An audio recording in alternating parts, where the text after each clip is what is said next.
Hello guys and welcome back to the next video, and today we will draw the last figure of the chess series, the king.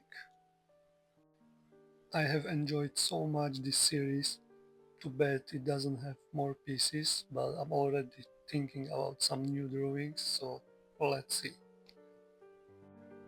Feel free to check my old videos to see how I draw another pieces. I know this one is a bit short, but if you want me to upload the whole video, just let me know in the comments below. Just please watch the whole video. Let me know in the comments what should I do better, what should I change to make it for you more interesting, so you will be coming back and watch my next videos.